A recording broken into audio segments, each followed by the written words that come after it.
Assalamualaikum, salam sejahtera dan salam satu Malaysia. Anda kini sedang menonton Majalah 5, Gerbang Informasi Anda bersama saya, Nur Hafizul Haziq, dan kami kini kembali dengan paparan yang lebih menarik dan hanya yang terbaik buat penonton setia kami. Antaranya, mengenali seorang wartawan senior dalam bidang penyiaran, Ikram Rosli, menelusuri sambutan ulang tahun ke-50 pengajian kewartawanan di Malaysia dan perkembangan kewartawanan semenjak 1946, analisis terkini COVID-19 terhadap sektor pendidikan dan jangkaan pasca COVID terhadap sektor pendidikan negara. Peranan media pada hari ini amat penting bagi menyampaikan maklumat sehingga digelarkan sebagai barisan hadapan ketika pandemik COVID-19 yang melanda negara pada hari ini. Walau bagaimanapun, tidak ramai yang tahu bagaimana para pejuang barisan hadapan yang tidak berapa didendang ini melakukan tugasan mereka dari hari ke hari. Tanggal 29 Mei merupakan hari yang sangat bermakna untuk pengamal media di mana pada hari tersebut mereka menyambut Hari Kewartawanan Nasional. Pandemik COVID-19 telah meninggalkan kesan yang besar terhadap negara, lebih-lebih lagi dalam sektor ekonomi dan juga pendidikan.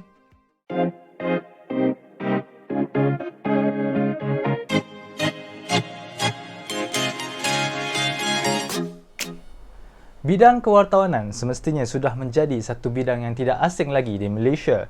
Malahan ia merupakan antara bidang paling penting dalam keadaan pandemik ketika ini. Namun tidak ramai yang mengetahui kerja-kerja yang dilakukan oleh seorang wartawan dan pengorbanan mereka di barisan hadapan. Jika anda ingin mengetahui apakah yang telah dilakukan oleh mereka, apa kata ikuti kami dengan mengenali mereka sendiri.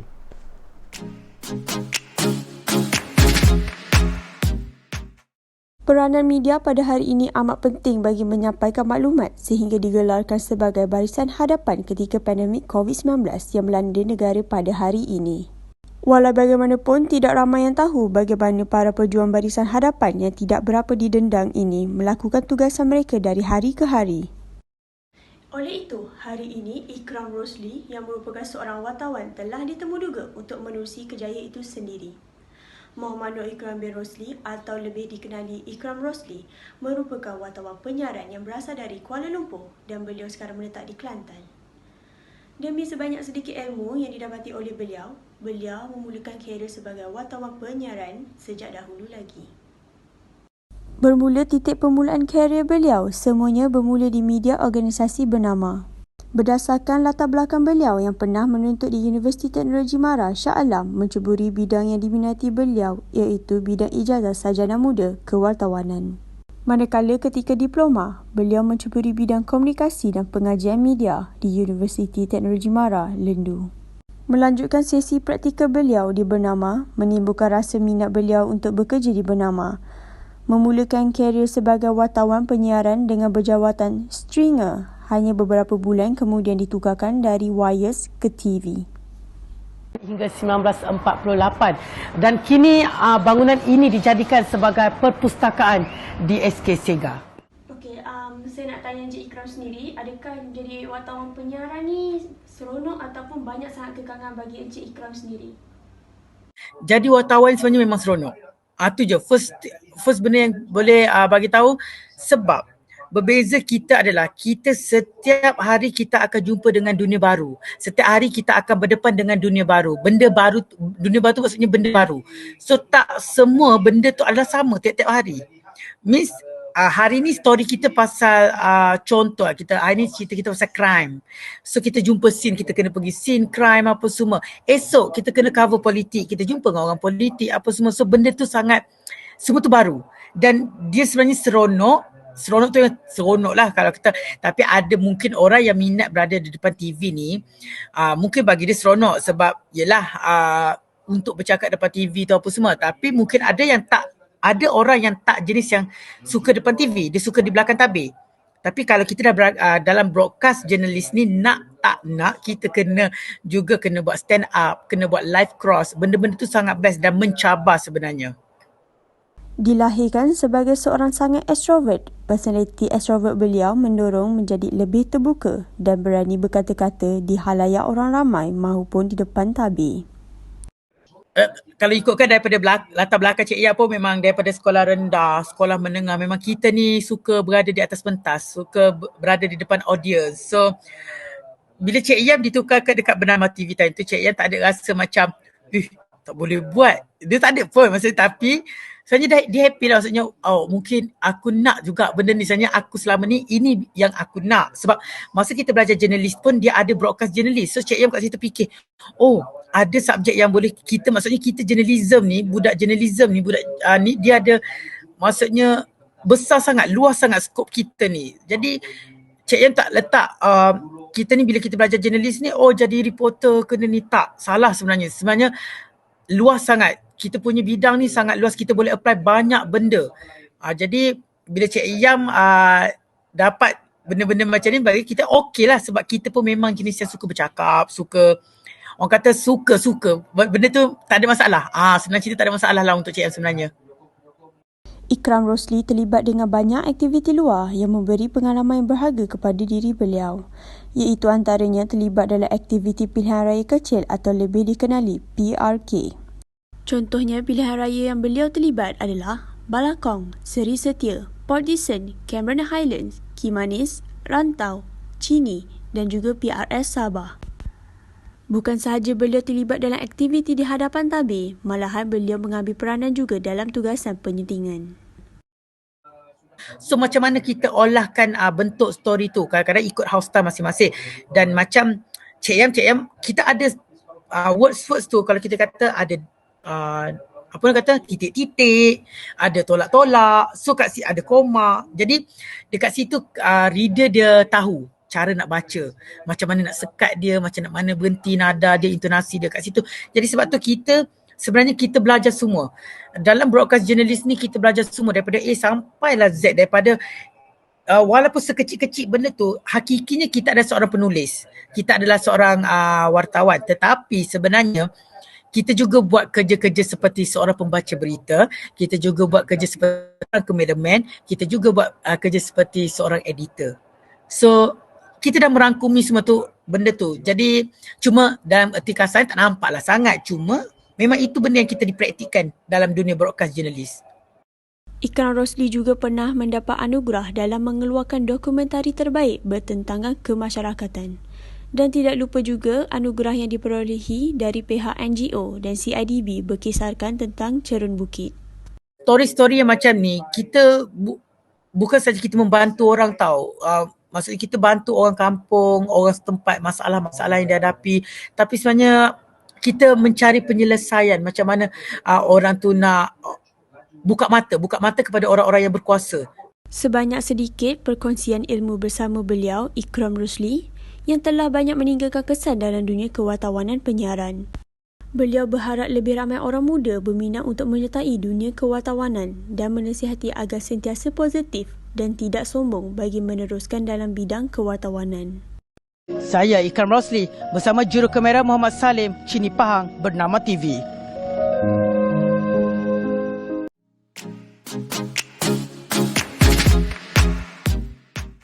Tanggal 29 Mei merupakan hari yang sangat bermakna untuk pengamal media di mana pada hari tersebut mereka menyambut Hari Kewartawanan Nasional. Para wartawan negara yang telah melaporkan sejak 50 tahun lalu bermula tahun 1946 sememangnya layak diraikan atas segala kerja keras mereka dalam menjalankan amanah yang tidak semua orang mampu untuk menggalasnya. Seperti yang kita tahu, 50 tahun bukanlah satu tempoh yang singkat dan pastinya banyak perubahan yang telah berlaku dalam dunia kewartawanan sepanjang tempoh ini. Perubahan positif yang sedikit sebanyak telah membantu wartawan dalam memudahkan kerja-kerja mereka dari proses mendapatkan maklumat sehinggalah ke proses menulis atau menyiapkan berita. Namun begitu, teknologi yang banyak memberi kebaikan turut datang dengan kesan negatif yang kemudian menyulitkan kerja-kerja harian para wartawan. Cabaran baru di dunia moden yang perlu dihadapi wartawan bukanlah mudah untuk ditempuh jika seseorang wartawan itu tidak mempunyai minat yang mendalam dengan bidang kewartawanan. Khas untuk para penonton, dalam segmen kedua ini, Majalah 5 telah menemu ramah dua orang wartawan dari Bernama TV dan Sinar Harian yang sudi berkongsi sedikit pengalaman mereka sebagai seseorang yang telah lama berkhidmat dalam dunia kewartawanan. Wartawan pertama Ikram Rosli, seorang wartawan penyiaran yang berkhidmat dengan bernama yang sudah pun penonton semua kenali dari segmen kita yang pertama tadi. Kemudian turut bersama kita Puan Normawati Adnan yang kini berkhidmat sebagai seorang wartawan negeri di Perak. Normawati Adnan sememangnya mempunyai banyak pengalaman dalam dunia kewartawanan, terutama dalam bidang penulisan berita jenayah setelah 14 tahun berkhidmat dengan Sinar Harian. Bagi saya, kita bersyukur sangat-sangatlah kita dilahirkan zaman moden. So, nak kata susah tu tak ada susah sangat bagi Cik Yam. Nak kata sukar tu tipis lah, sukar tu tipis sebenarnya. Sebab benda tu semua kita boleh buat. Kita boleh cari bahan tu semua dekat hanya di hujung jari, betul.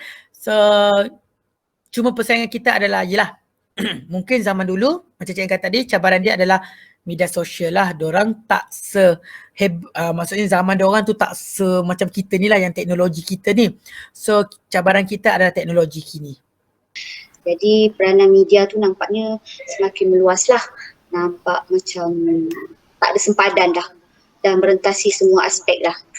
Kalau dulu kalau kita tengok pemberitaan tu lebih pengkhususannya hanya di TV dan surat khabar saja kan. Tapi sekarang nak menyampaikan berita tu pun melalui macam-macam cara dah ikut dengan perkembangan teknologi lah sekarang.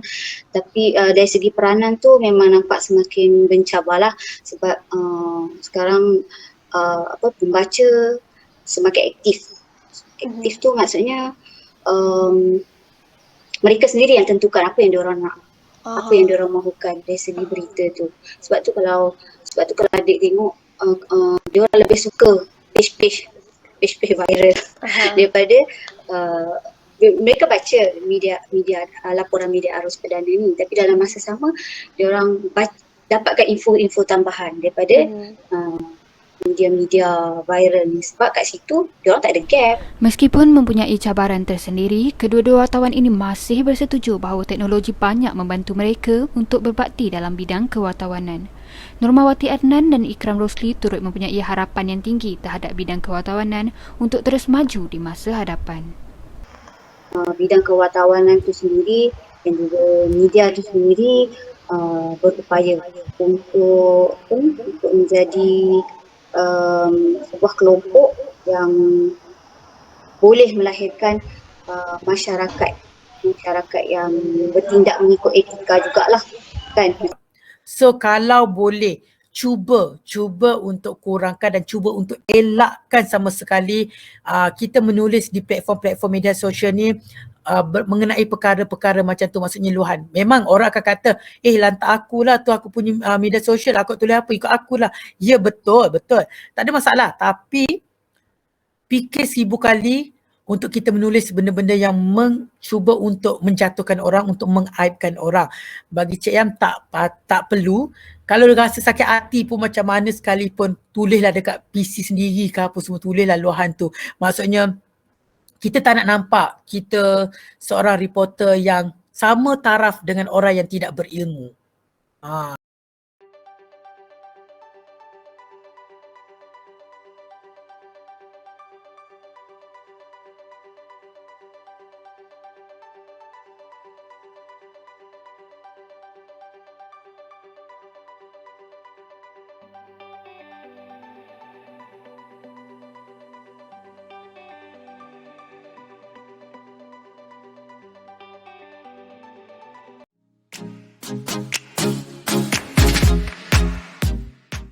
Pandemik COVID-19 telah meninggalkan kesan yang besar terhadap negara, lebih-lebih lagi dalam sektor ekonomi dan juga pendidikan. Sejak Mac 2020, kadar kemerosotan dalam pendidikan anak-anak yang masih bersekolah rendah dan menengah semakin tinggi berikutan perubahan pelan pembelajaran untuk penyesuaian dengan rancangan kerajaan mengawal arus pandemik dalam negara. Bersama saya Faika Nasuha, wartawan anda untuk hari ini, dan juga rakan saya telah menemu bual seorang guru dan pelajar untuk membawa anda sejauh manakah sektor pendidikan ini terkesan dari kacamata mereka sendiri. Mari kita saksikan. Fitriah binti Muhammad Ros atau Fitriah, 33 tahun, adalah salah seorang guru bahasa Inggeris yang mengajar di sekolah swasta Integrated National Curriculum School yang terletak di Bukit Jelutong Shah Alam. Beliau menceritakan tentang antara cabaran yang dihadapinya semasa sesi pengajaran dan pembelajaran di rumah. On the teacher side, kita banyak sangat cabaran, especially in terms of students engagement. Okay, because kalau kita dalam kelas pun face to face, we do have students yang tak nak pun pay attention.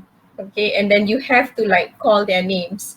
Tapi bila kita buat online, okay, some students they're very smart because for my school, kalau kita buat online class, everybody has to turn on their camera. So budak-budak ni bila kita, awal-awal start dia turn on the camera. And then the moment we speak, dia ingat kita tak tengok dia, dia start to turn off the camera. And then in terms of class control also, it's not as easy as, you know, face to face sebab kita present the slide.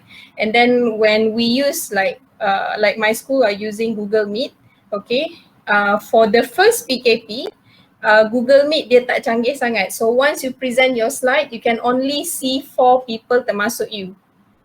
So if you have like 20 students, lagi 17 tu you tak nampak pun muka dia. Namun begitu, pelajar-pelajar juga semestinya menghadapi cabaran semasa sesi PDPR ini. Nurain Izzati binti Mat Hussein berumur 21 tahun, pelajar Diploma Pengurusan Perniagaan di Universiti Teknologi Mara, menceritakan tentang pengalamannya semasa ODL atau Online Distance Learning. Jadi kepekaan untuk fokus tu agak susah sikit.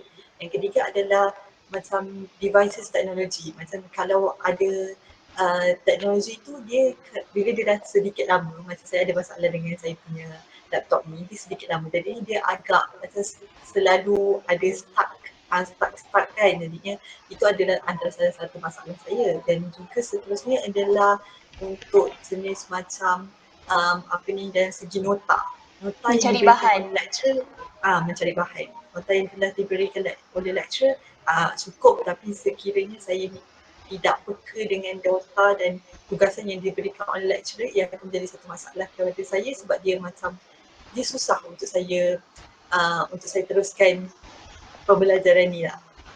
Pembelajaran atas talian ini dianggap sebagai norma baharu terhadap pelajar-pelajar dan juga para pendidik. Jadi apakah perbezaan yang paling ketara yang dialami oleh mereka? Mari kita dengarkan dari perspektif pelajar dan guru sendiri. So how we do is we have more activities.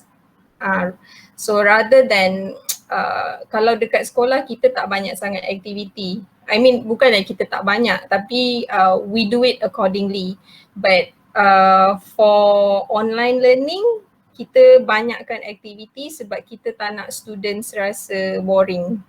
Saya rasa saya setujulah assessment dan assignment tu lebih banyak bila kita belajar secara online.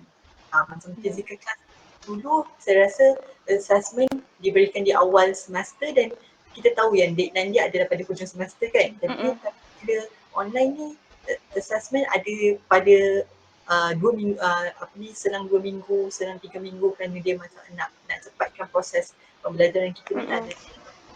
Assessment lebih banyak ketika online daripada physical class adalah sangat betul. Begitulah luahan seorang pelajar tentang perbezaan suasana dan tugasan yang diberikan. Pastinya guru-guru dan murid-murid juga sangat rindu untuk kembali ke kelas fizikal setelah sekian lama menghadapi sesi PDPR ini. We want to go back to school and teach normally, go back, because I would say that online learning doesn't work. It works for some students, but I think most of the students it doesn't work. Kelas bila kita dapat jumpa dengan kawan-kawan balik, kita dapat ada human interaction antara satu sama lain, kita dapat macam betul-betul ada perasaan macam mana happy-nya bila cakap dengan orang face to face. Bila kita cakap dengan dekat online ni, dia agak sebenarnya berbeza dengan macam mana kita cakap dengan secara depan-depan kan. Jadi itu yang akan menjadikan, itulah benda yang saya tak sabar untuk tak sabar selepas pandemik ni berakhir dan selepas PKP ni habis. Kalau macam lecturer pun saya rasa mereka pun sangat rindu untuk bekerja dan mengajar secara fizikal. So apa yang kita nak balik sekolah balik, ajar balik macam biasa, face to face, like normal before pre-COVID. That's what we want. I think all teachers want that and the students as well. Pengalaman Fitriah dan Nur Ain telah menunjukkan bahawa PDPR bukanlah sesuatu yang senang dan perlukan masa yang banyak untuk menyesuaikan diri dengan norma baru ini. Media dan kewartawanan tidak asing lagi dalam masyarakat kita. Pembaharuan dalam dunia teknologi juga membantu kita untuk menyampaikan maklumat dan juga berita dengan pantas untuk pembaca maupun penonton. Gunakanlah teknologi untuk perkara yang baik dan juga untuk menyebarkan segala positiviti. Dengan paparan segmen itu tadi, maka berakhirlah rancangan Majalah 5 Gerbang Informasi anda pada hari ini. Jangan lupa untuk jalankan tanggungjawab kita sebagai rakyat Malaysia untuk mengambil vaksin bagi mencegah penularan wabak COVID-19 ini. Saya, Aiman Ali dan tim Majalah 5 mengundurkan diri. Semoga kita berjumpa lagi. Assalamualaikum.